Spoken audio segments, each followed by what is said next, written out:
ചോട്ടമുംബൈ re release ചെയ്ത ശേഷം അതിലെ പാട്ടും പാട്ടുകാരനൊക്കെ ഇത്രയധികം ആഘോഷിക്കപ്പെടുമ്പോൾ ശരിക്കും പറഞ്ഞറിയിക്കാൻ പറ്റാത്ത അത്രയും സന്തോഷമാണ് മനസ്സിൽ. കാലം 2006. ഒരു 8ാം ക്ലാസ്സുകാരി ജീവിതത്തിൽ ആദ്യമായി ഒരു റിയാലിറ്റി ഷോ കാണുന്നു. Amrita TV super star. അതിലൊരു പാട്ടുകാരനെ കാണുന്നു. പിന്നീട് അങ്ങോട്ട് അവളുടെ ജീവിതത്തെ ഏറ്റവും അധികം സ്വാധീനിക്കാൻ ആ റിയാലിറ്റി ഷോക്കും ആ പാട്ടുകാരനും പറ്റുന്നു. ഇങ്ങനെയൊക്കെ പറയുമ്പോൾ നിങ്ങൾ വിശ്വസിക്കുമെന്നറിയില്ല, എന്നാലും വിശ്വസിക്കണം. ആ ചേട്ടന്റെ പാട്ടിന് കാത്തിരുന്ന, ആ ചേട്ടന് വേണ്ടി പ്രാർത്ഥിച്ചിരുന്ന, പാട്ടിന്റെ ഇടയിൽ എങ്ങാനും കറണ്ട് പോയി കഴിഞ്ഞായിരുന്നു കരഞ്ഞിരുന്ന ഒരു കാലം ഉണ്ടായിരുന്നു. അന്നൊക്കെ ഞാൻ പാട്ട് പാടുമ്പോൾ മൈക്ക് പിടിക്കണ തന്നെ പുള്ളിന്റെ സ്റ്റൈലായിരുന്നു. മലയാളത്തിൽ ഇക്കണ്ട കാലത്തിനിടയ്ക്ക് ഒരുപാട് റിയാലിറ്റി ഷോസ് വന്നും പോയിട്ടും ഒക്കെ ഉണ്ട്. പക്ഷെ എന്നെ സംബന്ധിച്ച് സൂപ്പർ സ്റ്റാർ തന്നിട്ടുള്ള ഒരു സന്തോഷം പിന്നെ അവിടുന്ന് കിട്ടിയിട്ടില്ല.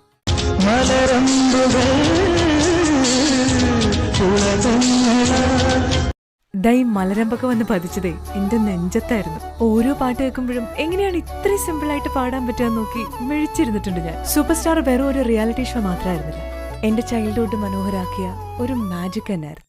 ഇതൊന്നും തള്ളല്ലെന്ന് തെളിയിക്കാൻ എന്റെ കയ്യിൽ ഇത് മാത്രമേ ഉള്ളൂ.